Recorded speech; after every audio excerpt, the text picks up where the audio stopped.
Right the bust here, along with the nut, who is making googly faces at her boyfriend. I am not. Took you a minute. We are here, if she ever gets done. Thank you. To review Kiss of Midnight by Lara Adrian. Lara. Laura. Lara. As you can tell by the picture, it's rated R. Mm-hmm. It's one of those books series where each book is a new character. Mm-hmm. Focuses on a new character. And what would you say is the basic premise? It's a vampire story about a human and a vampire. Kind of like Twilight. No. I said kind of. There's a human and a vampire, and she's not really human, and he's not really a vampire. But other than that, they're nothing like Twilight. The similarities are end right there. Don't even make that comparison. It's much better than Twilight. There's a lot of graphic scenes in it. Both of the blood and the vaginal variety. Are you going to say anything? No, because I agree with you 100%. Okay. I asked the nut to help me with this because I haven't read the entire series of The Midnight Breed. If you want to know why, click the icon. Over this way. Yeah. I had a little rant where I kind of went off the rails while dressed as Debbie said. It looks like I'm dressed as Lady Godiva in just my hair. But she's actually wearing something. Yes, I am wearing a corset, and it has straps over the shoulders. You can see them. It's just very hard to see them. And it's black, not red. If you want to know why I haven't read the entire series, that will tell you why. The nut, though, has read it all. Yes. Let's talk a little bit about the vampires so they don't get confused. Okay. The vampires aren't really vampires. They're aliens. Yeah. True. Alien vampires. Yeah. Like, centuries ago, I think it's more than centuries, more like thousands. Thousands of years ago, this, like, spaceship came to Earth with 8 aliens. I think it was 9. 8 or 9. I think it was 8 because 8 is the holy number. Yeah. I think you're right. 8 holy oils, 8 wraps. Yeah. Something like that. So there's like 8 aliens, and they can't survive on this planet. So they discover that they can by drinking human blood, and they burn in sunlight. And their skin is covered in these markings. And these markings kind of like French script. Tattooing. Kind of like, I think of it more as tribal. Yeah, tribal tattoos is what they're called. Yeah, kind of like this floral tribal things, and they change color according to their mood, and they're completely bald with yellow, golden, glowing eyes and huge fangs, and then they mate with human females who are breed mates and who can carry a genetic code that allows them to produce offspring for these aliens. Yes, and the first generation of half alien, half humans are Gen 1s, and they're the most powerful, and they can only have male children because genetics. Yeah. So,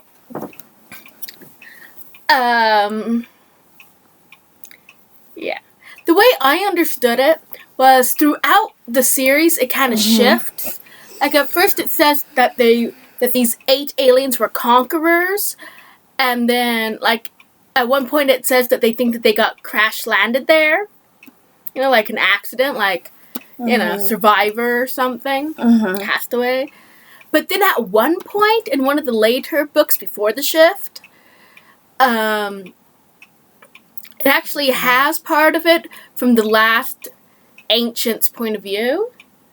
And it talks about this woman being a protector of her species, because she's like a cop or a state trooper or something, and how he respects her for that. And then there's like this, it starts going into this other thing about how all breed mates have a father who just like vanishes or dies by being beheaded. So none of the breed mates actually have fathers because their fathers are just gone. And so it gave the idea that there's actually 2 alien species. I mean, this is right at the end before the huge shift. So it gave the idea that there's 2 alien species and that the breed mates are the descendants of one and that the breed males are the descendants of the ancients. But does it go into that at all in the second half? After the shift? I'm not quite sure. I don't remember all that much about it. Because it just sucked too bad? Yeah. Okay. Yeah, so the vibe I got was that that the ancients weren't there to conquer. They were cops chasing down criminals. And the criminals ended up on that planet, and so they went chasing after them. Okay. And so, like, all the death and destruction from, like, Atlantis and the Incas and the Mayas, you know, all those races and not colonies, civilizations that just got wiped out overnight were all causing this war between these 2 separate alien species. And that's the way I understood it. Yeah. Did it go into that at all? I don't remember it going into that. Okay. But it could have, and I just not remember. Or else so subtly that it's just ridiculous. Yeah. How many books so far is in that second half, do you know? Like 4? Yeah. They haven't even gotten into it in any large degree. Yeah. Yeah, so that seems like it's a plot thread that was dropped or forgotten about or something. Yeah. But can you tell us a bit about what it's like after that transition? Does it seem as odd? Yes. Okay. Yes. It's weird. Because one minute, the leader of the vampires is standing in front of Congress, or whatever. Yeah, United Nations. Is it Congress or United Nations? I have no idea. It's been like 6 years since I read them all. Yeah. Anyway, one minute he's standing in front of United Nations or Congress or something, the leader of the vampires.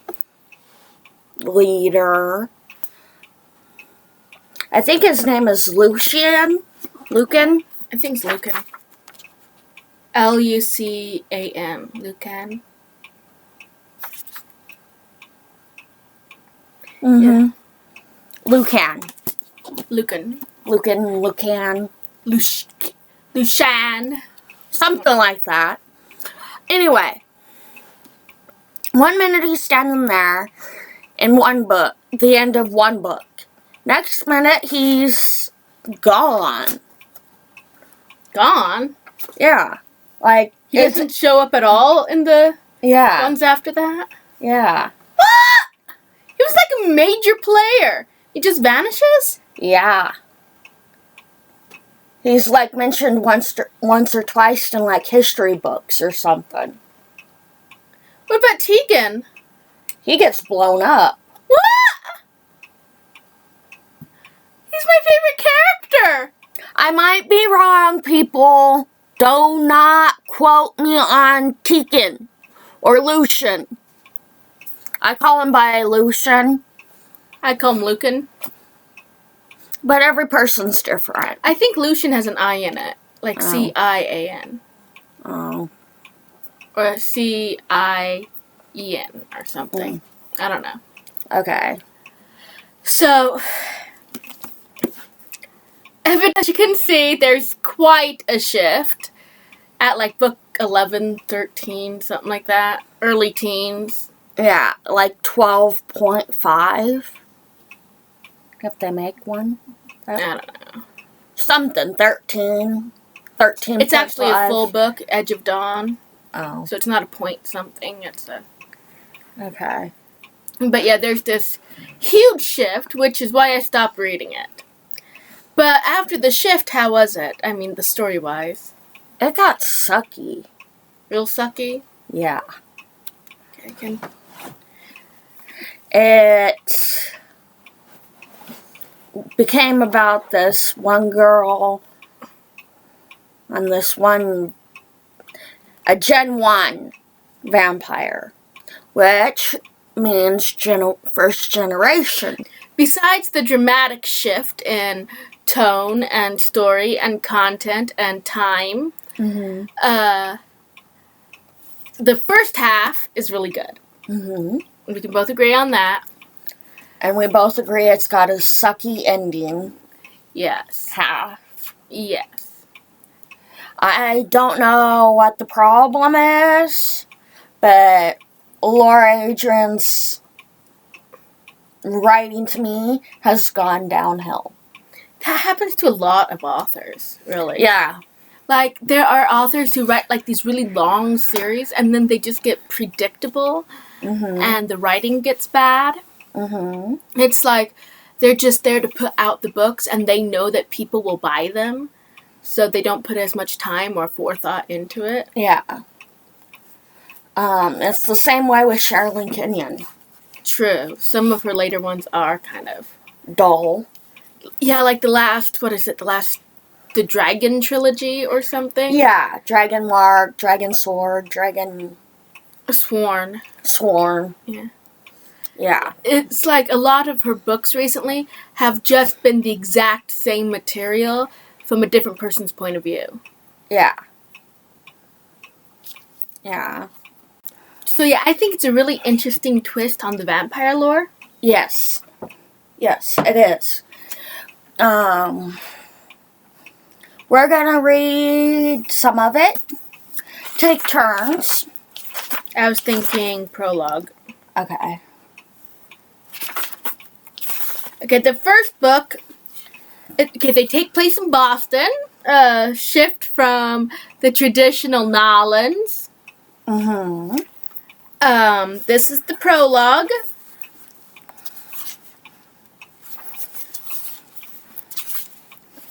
Okay, let's see, there's 1, 2...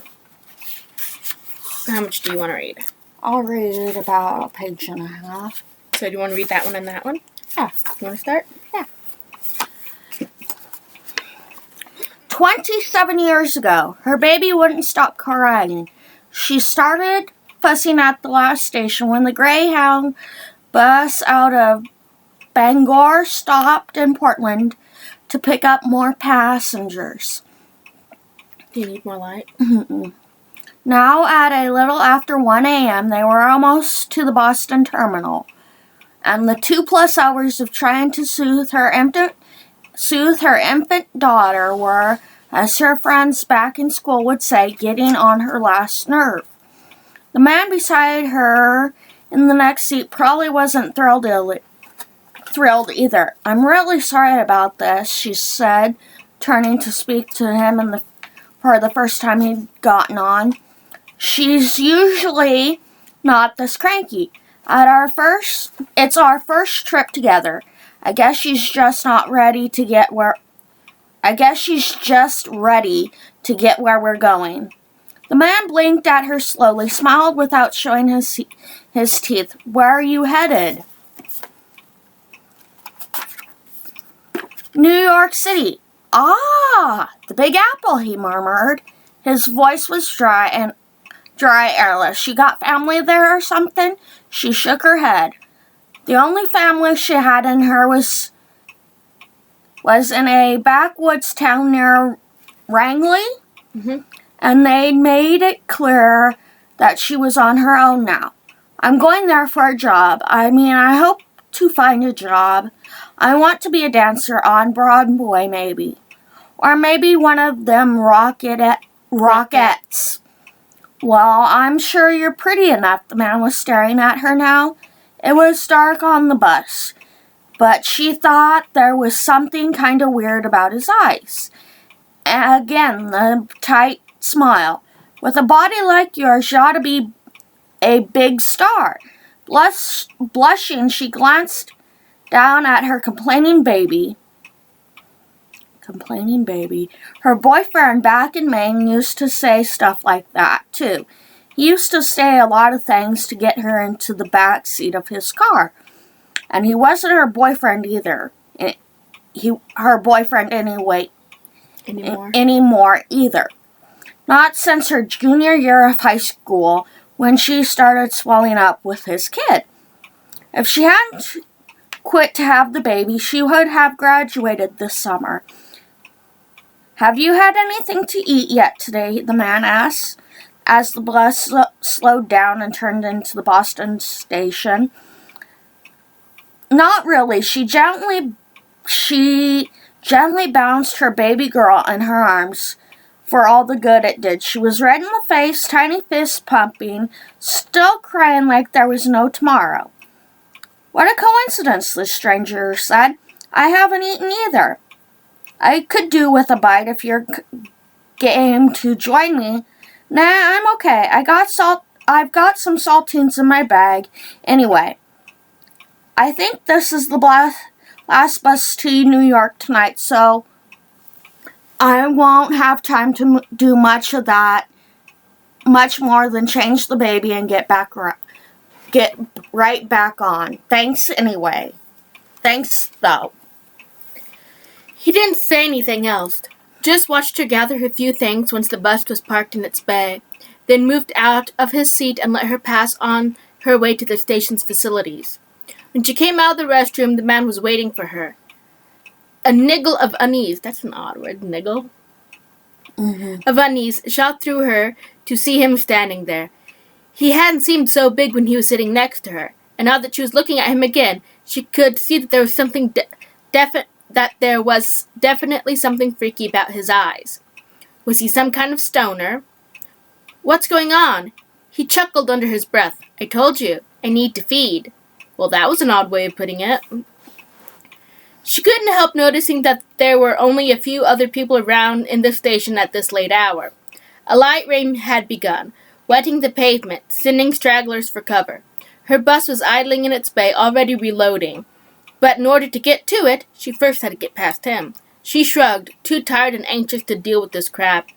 So if you're hungry, go tell it to McDonald's. I'm late for my bus. Listen, bitch. He moved so fast, she didn't know what hit her. 1 second he was standing 3 feet away from her, and the next he had his hand around her throat, cutting off her air. He pushed her back into the shadows near the terminal building. Back where nobody was going to notice if she got mugged, or worse. His mouth was so close to her face, she could smell his foul breath. She saw his sharp teeth as he curled his lips back and hissed a terrible threat. Say another word, move another muscle, and you'll be watching me eat your brat's juicy little heart. Her baby was wailing in her arms. It'd be weird if it was her body wailing in her arms. Yeah. Her baby was wailing in her arms. But she didn't say a word. She didn't so much as think about moving. All that mattered was her baby, keeping her safe. And so she didn't dare do a thing, not even when those sharp teeth lunged towards her and bit down hard on her neck. She stood, utterly frozen with terror, clutching her baby close, while her attacker drew hard on the bleeding gash he'd made in her throat. His fingers elongated where he gripped her head and shoulders, the tips cutting into her like demon claws. He grunted and pulled deeper at her with his mouth and sharp teeth. Although her eyes were wide open in horror, her vision was going dark. Her thoughts began to tumble, splintering into pieces. Everything around her was growing murky. Ooh. He was killing her. The monster was killing her. And then he'd kill her baby, too. Nom nom nom nom. No! She gulped in air, but tasted only blood. God damn you, no! With a desperate burst of will, she snapped her head into his, cracking the side of her skull into her attacker's face. When he snarled and reared back in surprise, she tore out of his grasp.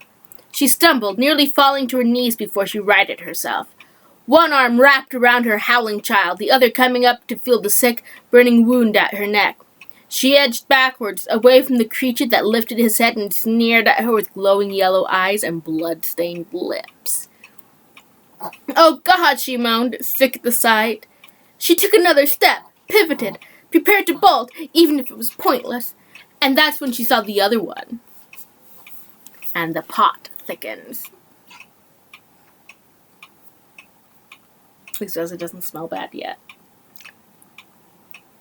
The pot. Oh. Plot. Fierce ember eyes looked right through her, but the hiss that sounded from between his huge, gleaming fangs promised death. She thought he would lace into her, and finish what the first one had started, but he didn't. Guttural words were spat between the two of them. Then the newcomer strode past her, a long silver blade in his hand. Take the child and go. The comment seemed to come out of nowhere, cutting through the fog in her mind. It came again, sharper now, spurring her into the action. She ran. Blind with panic, her mind numb with fear and confusion, she ran away from the terminal and down a nearby street. Deeper and deeper she fled into the unfamiliar city, into the night. Hysteria clawed at her, making every noise, even the sound of her own running feet, seem monstrous and deadly, and her baby wouldn't stop crying. They were going to be found out if she didn't get the baby to quiet down. She had to put her in bed, nice and warm in her crib. Leave the dogs alone. It looked like someone was gagging. I was trying to make it so she wouldn't throw up all over the place.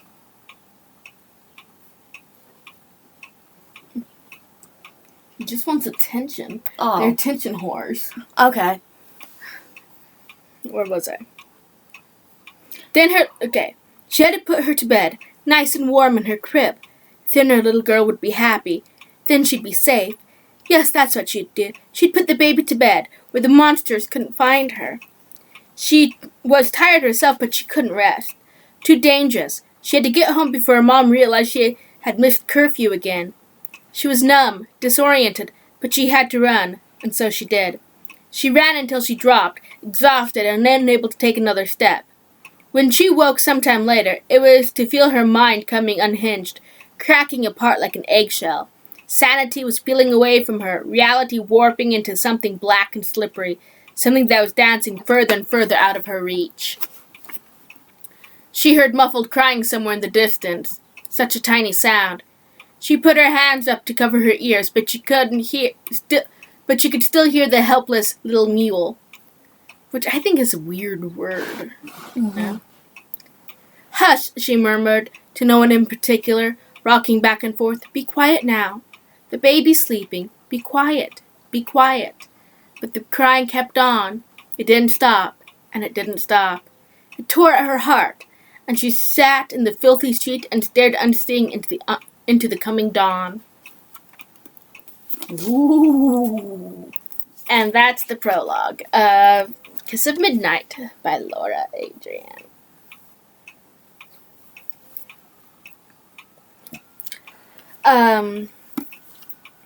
The main character of the book is the baby. Mm-hmm. Yes, it is.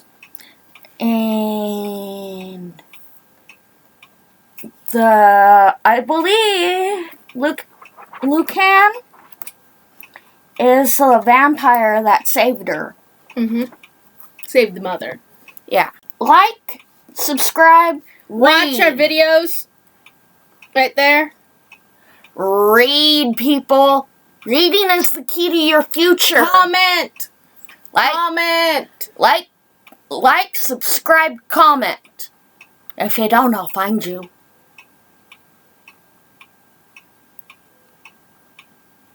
Mm-hmm. Your nostrils aren't that pretty. Just saying. We're at the best here. And the nut! Uh-oh, there goes the nut's mating call. Sorry.